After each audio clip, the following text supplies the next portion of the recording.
So to start off, what we're seeing here is I saw this image, it immediately clicked in my mind as something majorly important to my monarch symbolism video, as well as monarch mind control symbolism. But what we're looking at is a cross image of the human brain during a CT scan. And as we can see here directly in the center, what makes this image so significant and so symbolic is what we're seeing is literally the monarch mind control. We are literally seeing why it is called monarch mind control.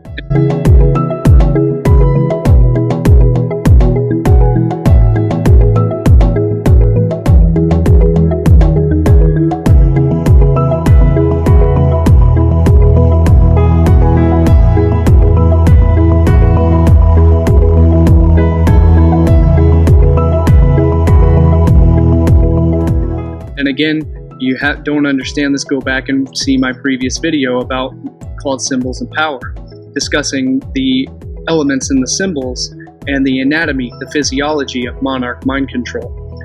So what we're seeing here in the center, what actually makes up the body of the monarch within the human brain, is called the first and second ventricle, which is the hippocampus of the human brain. It's the optic thalamus region.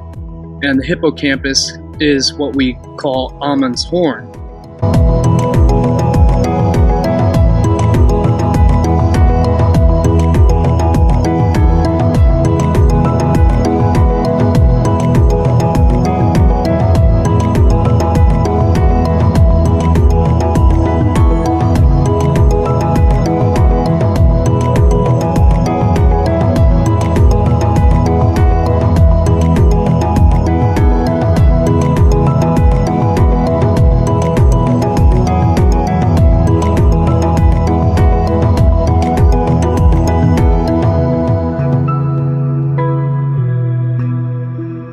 Just look at the alphabet from A to Z, from head to toe. If you line up the alphabet on the 26 letters from head to toe, it works that way too. In German, our word for toe is C, which is Z-E-H. You know, head to toe, the Z from A to Z, same thing. And if you lined it up on the body, the alphabet, you get AB at the top, 2MN in the middle, and that spells abdomen.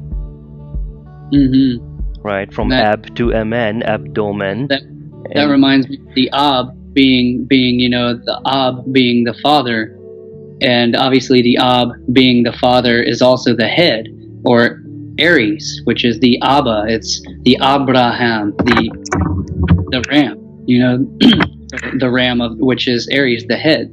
So that's why the Ab, the A and the B would of course be at the head. And that is what the first and second ventricle are. They make up the two wings of the monarch butterfly. And what would be the abdomen of the butterfly down below is what's called the third ventricle, which is also called a fornix, which means in etymology, the fornix means a vaulted chamber. And it's called a fornix, or a vaulted chamber, because as we can see, the geometry here makes up an archway, or a vault. It is the vault of heaven. The vault of heaven corresponding to the human skull, and the third ventricle, or the fornix, inside the brain, which is the vault of heaven, corresponding to ancient Egyptian cosmology. And again, I mentioned that the fornix is called the fornix because it means an archway. And here we're looking at the Freemasonic, the Royal Arch. And later on in the video, I will tie this in as to why it's royal. Because here in just a minute, I'm going to point out to you why the innermost chamber of the brain, if you overlay the Great Pyramid on top of the brain, the King's and Queen's chamber of the Great Pyramid corresponds exactly to the innermost chamber of the human skull, which is the thalamus, and the optic thalamus region where the pineal gland sits. So again, that's why it's called the King's Queen's chamber. And this is why it's located why it's the Royal Arch. And again, later on in the video, I'll explain more about why it's royal. and how it relates to the royalty, to the pharaoh, the king cobra, the king serpent, the basilisk, which means king serpent, which again refers to royalty. So I'll cover that in depth again later on throughout the video. But again, regarding this image that we're looking at right here, relating to the vault of heaven, the cranial vault, which, as I failed to mention in my last video, which is why this is a continuation of it, is the sphenoid bone. As I mentioned in the last video, is actually, it's the keystone of the human skull, meaning that in masonry, the keystone of the arch is this stone right here, which is the key. It's the stone that holds the arch in place. It's what supports the entire structure, locks it all into place, holds it in support. And this is the finishing stone that is placed in the archway, and that's what gives it support. So in the human skull, the sphenoid bone is the keystone, and the sphenoid bone is what supports the most crucial glands, which would be the pituitary. And so again, that's why it supports the archway of the cranial vault. And again, what we're looking at here is this is the Royal Arch Freemasonry. You have the left and the right pillars, the twin pillars, as I'm about to mention here in just a second, which are the left and the right hemisphere, the sun and the moon. The left and right hemispheres, which also correspond to the first and second ventricle of the human brain, the twin pillars, the twin towers, the twin pillars of the sun and the moon. And what we're looking at here is the horizon. We're looking at the axis of the zodiac wheel. So this is Aries here, which is the first. It's the first, and Taurus, so then Taurus would be the last, as if you're completing the circle. So Aries is the first, it's springtime, it's the beginning, it's the alpha. And so, or if you, according to processional slippage, you know, the Taurus would be the alpha, depending on the age, the zodiacal age that you're in. But again, this is the first, and right over here, so this is where the sun rises in the east, at Aries. And then the sun sets over here at Libra. So this is where the sun hits the horizon and goes down into the underworld of the year, the winter months of the year. So the sun sets here, which is where it dies. And when we die, the heart is judged on this, weighed on the scales of judgment, which is, this is Libra. It's the scales which weighs the heart at the death of the season, at the death of the sun, when it goes to the underworld, which again goes back to Egyptian cosmology.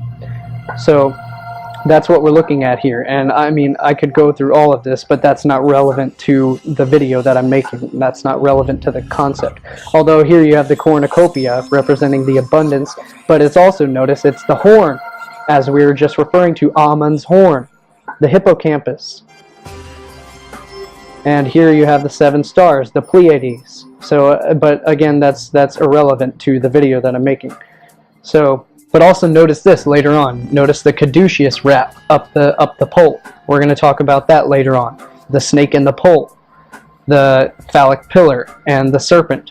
So again, we'll cover that later on. But again, and also I forgot to mention this, the keystone is the sign of Cancer.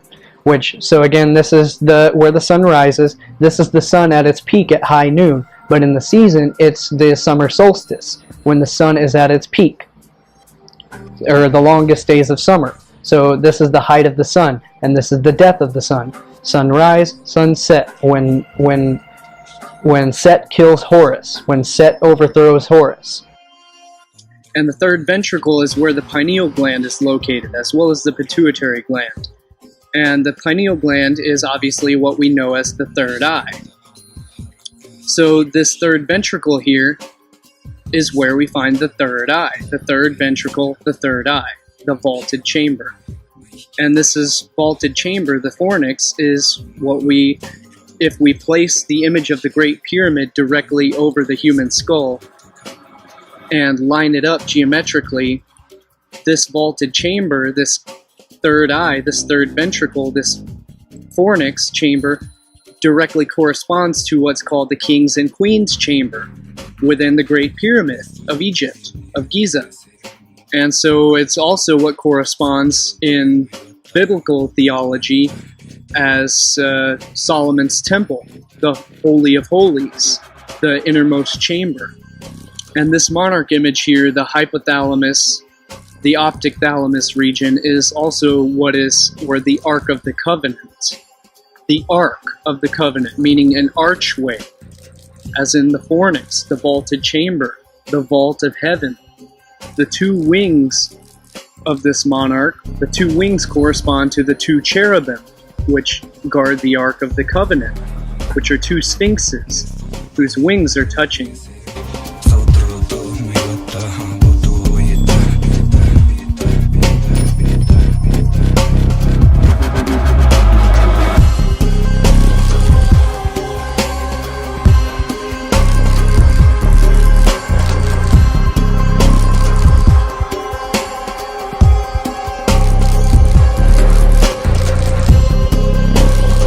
And the etymology of the word fornix comes from fornis, which means furnace. And in this case, we're referring to where the eternal flame burns, the light of the mind, the pineal gland, the light of human consciousness, which is a photoreceptor. And again, go back to see my series called Symbols of Power to discuss the essence of light and the pineal gland being a photoreceptor. In other words, a receiver of light, which controls the human circadian rhythms, the regulation of sleep and consciousness. So inside the fornix, or the furnace, where the eternal flame burns, in Freemasonry it's known as the eternal flame. Just like the Olympic torch is lit and is kept burning throughout the entire games, which represents the eternal flame, the torch carried through the underworld of mythology, which is the light of consciousness. It's the light that is never extinguished. The light of consciousness, the enlightenment, the light of the mind. Enlightenment means light within the mind. Yeah, it's like the the candle is the sacred flame. It's the keeping of the sacred flame. The spirit. The spirit. Which is why, in like the Olympics, you have to keep, and in Masonry they keep the torch lit, they keep the flame, the sacred fire burning, and obviously that's the spirit. It's the spirit it's the flame, it's the spark of life. It's the burning light. It's the flame. It's as David Bowie's Black Star song refers to as the solitary candle. In the villa of all men.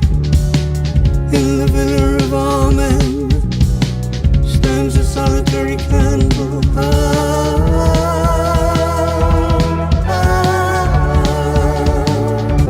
At the center of it all, at the center of it all,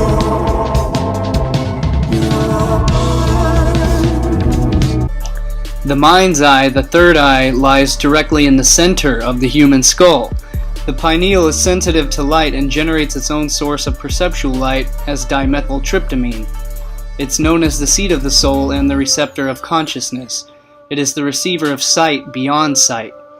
The Eye of Thundera, a Thundercat's in danger.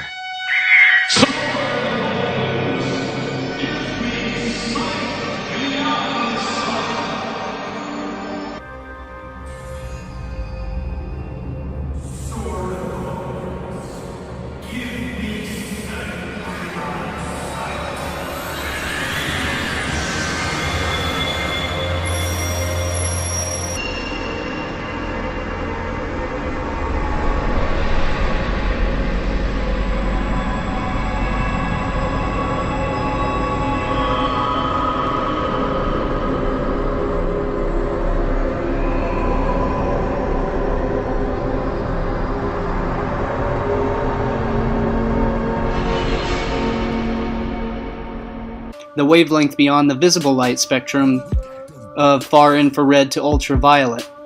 Your spiritual eyes, the eyes that you use to see when dreaming, the eyes that see in the dark when you sleep. The solitary candle that burns throughout the night. It is said, if thine eye be single, the whole body shall be full of light. And notice how it's called the Villa of Ormond, which, when he says it in his English accent, sounds exactly similar to the Villa of Amen, which, as I've covered in one of my previous articles, the Villa of Amen of the human skull, the foramen being a hole where the nerves pass through. So it's the chamber of Amen, the solitary candle, the eternal flame, the light within the mind, the torch that bears through the underworld, the torch that is lit to carry through the underworld, to guide the passage through the underworld, to guide the way through death and into rebirth and eternal life. And the word fornix is where we get the word fornication, because a fornix was also referred to as a vaulted chamber. In other words, it was linked and related etymologically to a brothel, or in other words, a place where you go for fornication. But in ancient times, which was known as sacred sexuality or sacred prostitution. So this vault, this arched chamber, this arch of heaven is also where we, linked to Freemasonry, is where we get the arch. And at the direct center of that arch, the most crucial component of the arch is the key, what's known as the keystone. And this next image that we'll take a look at is created to illustrate that the pons, which connects to the optic thalamus in the human brain, identically corresponds to the ancient hieroglyphic depictions of the deity called Ptah, or Ta, if you use the silent P, Pitta, which was phonetically pronounced Pitta, and I'll portray how it's more than just iconography and images or images that connect Ptah as the ophthalmos. In Egyptian mythology, Ptah, vocalized again as Pitta in ancient Egyptian, is the demiurge of Memphis, the god of creation, the arts, fertility, and craftsmanship. He is considered the demiurge who existed before all other things, and by his willfulness thought the world into existence. It was first conceived by thought and realized by the word. Pitta conceives the world by thought of his heart and gives life through the magic of his word. That which Pitta commanded was created, with which the constituents of nature, fauna, and flora are contained.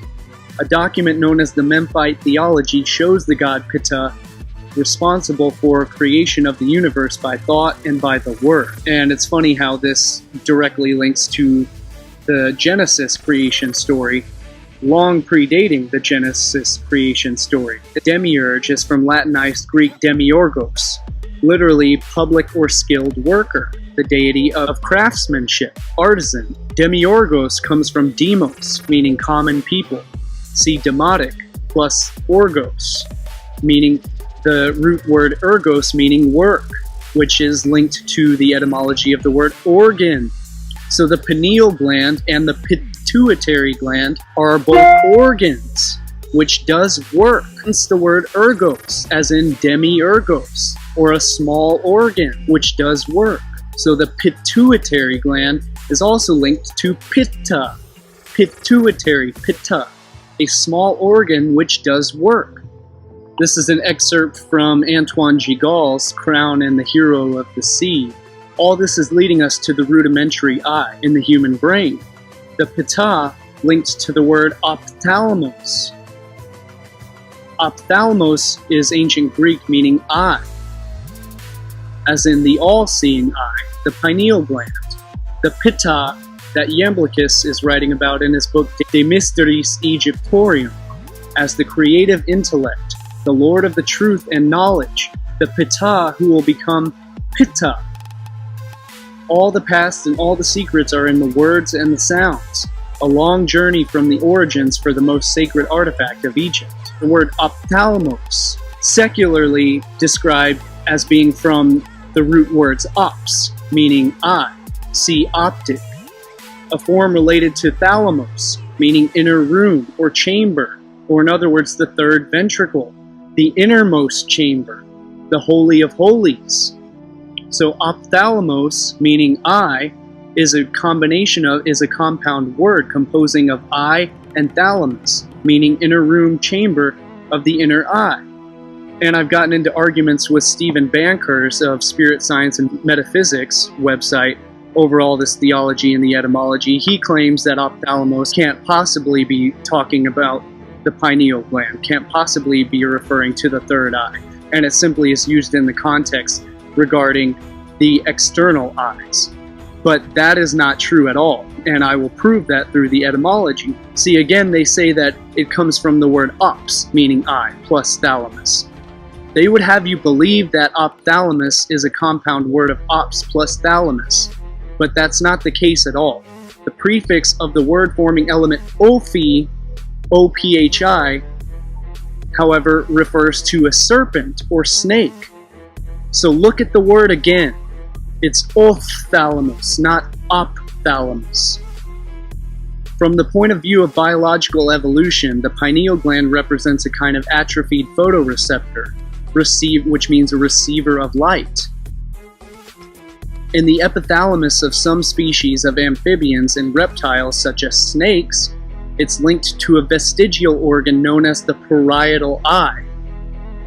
A parietal eye, also known as a third eye or pineal eye, is photoreceptive, meaning receptive to light. It's a receiver of light, and it's sensitive to light, and it emits its own light, and is associated with the pineal gland, regulating circadian rhythmicity, sleep and wake cycle, and hormone production for thermal regulation, body temperature regulation. The very fact that thalamus alone means inner chamber is a dead giveaway that it's referring to the third eye, the Holy of Holies, as it corresponds to Solomon's temple, the third ventricle of the human brain, which is direct midline between the left and right ventricles, or the twin, which are known as the twin pillars. So it's the third pillar of Freemasonry, which stands directly between the two pillars of the sun and the moon, the left and the right hemispheres, the left and the right ventricle, the twin pillars, of which the third pillar stands directly in the center, hence the third eye and the third ventricle. So refer to this amulet of King Tutankhamun's tomb, the amulet of the Uraeus serpent, where the Uraeus symbol was made to represent the goddess Wadjet, which was the ancient Egyptian serpent goddess. It was a serpent deity. And what this amulet is depicting with the Uraeus is it's depicting snake eyes. Snakes have sight beyond sight because they can see in the infrared spectrum. So in other words, they have heat vision. They can sense infrared heat. So they have thermal vision. So they can see beyond the typical spectrum of visible light that humans can see. So they have the sight beyond sight. And they sense this heat around them by taking in, they smell through their tongue, but they also send information into the heat sensing membranes, which allows them to have the thermal vision.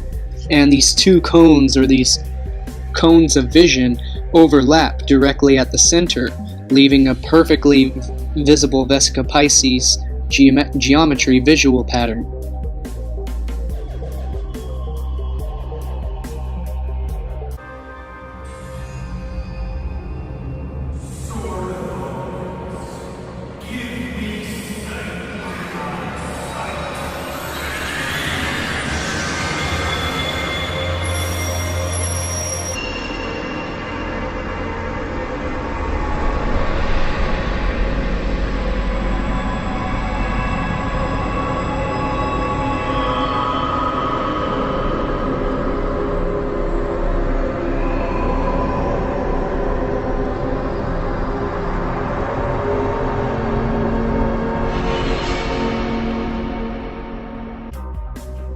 The eye of the snake, the third eye, the all-seeing eye, the parietal eye, a vestigial remnant of the reptilian anatomy, the reptilian physiology, which the human brain is segmented into three main segments. You have the pons, or in other words, the brain stem, which regards to survival and direct basic needs, and then you have the midbrain, which relates to emotions, and which is the mammalian brain, which relates to emotions and temperature regulation and hormone production. And then you have the newest development of the brain, which is the neocortex, which is related to higher thinking and higher cognitive abilities, rational functioning, problem solving. So the reptilian portion of the brain is referring to the most basic urges of human nature, which is survival and the basic needs of human survival. Again, the inner eye, the third eye, as everyone knows by now, the pineal gland, is regulated by the Kundalini serpent energy of the body's central nervous ganglia. In other words, gangs or networks of glial cells, of glia, which are neural cells, which represents enlightenment, or in other words, light within the mind. The serpent energy represents life, rebirth, fertility, divinity, and royalty, as shown by the basilisk, which means king serpent, which comes from the root word of basil, which means king or royalty, basil or basil, king or royalty, which is exactly why the king pharaohs wore the uraeus cobra, or in other words, the king cobra on the third eye, which just so happens that the pons, the brainstem, and the thalamus portion of the inner brain is known as the reptilian complex, which corresponds to the very base of animal functioning, the basic animal nature, or in other words, the base, which means the very base of the human brain, the bottommost segment of the human brain, which relates directly to survival and instinct, which is why it's called the basal ganglia, or the basal ganglia. Literally means the base of the brain. It's the most basic ganglia of the human brain, which is why the base of the brain, or the basal ganglia, looks exactly like a hooded cobra standing on its tail, standing erect. Exactly like the uraeus cobra on the pharaoh's third eye, stands erect, which is a direct representation of the pons. It's a direct representation of the reptilian complex of the human brain. It's a direct representation of royalty, of the king's chamber, of the third ventricle, the serpent, the snake eye. The pineal gland is the only midline brain structure that is unpaired or azygous. It's not directly bisymmetrical, and it takes its name from its pine cone shape, which follows a perfect golden ratio Fibonacci hypertrochoid pattern.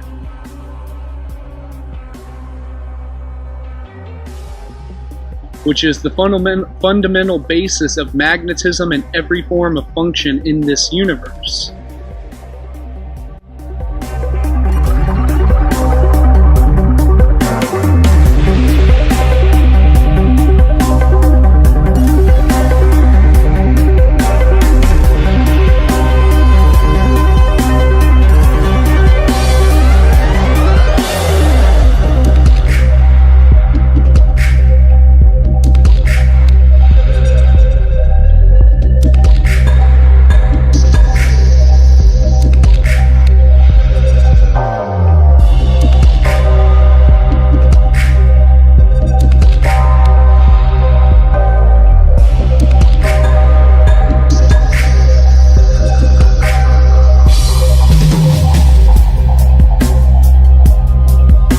Stedman's medical dictionary describes the innermost layer of the brain as tender mother.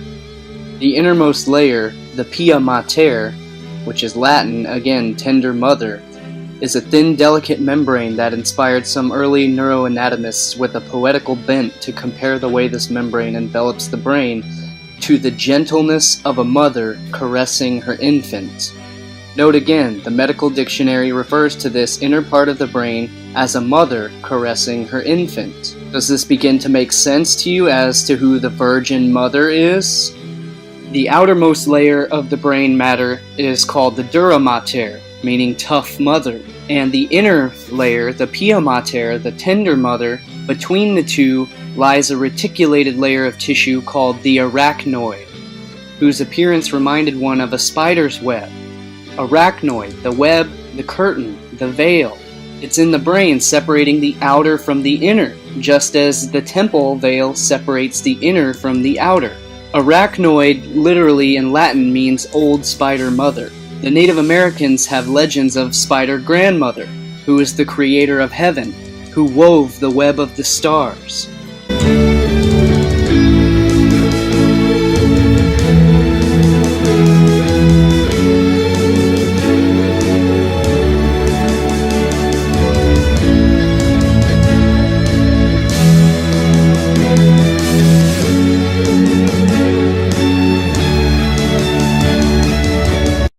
Just as in our neuroanatomy we have the web woven of neural connections, just as in the universe we have the web of neural connections within the mind of the universe.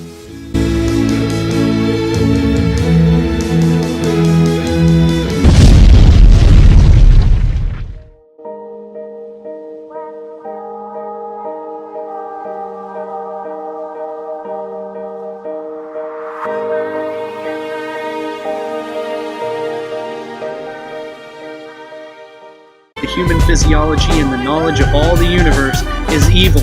You keep them away from it through fear. You tell them to fear it at all costs. Therefore, they will never awaken. They will never have knowledge.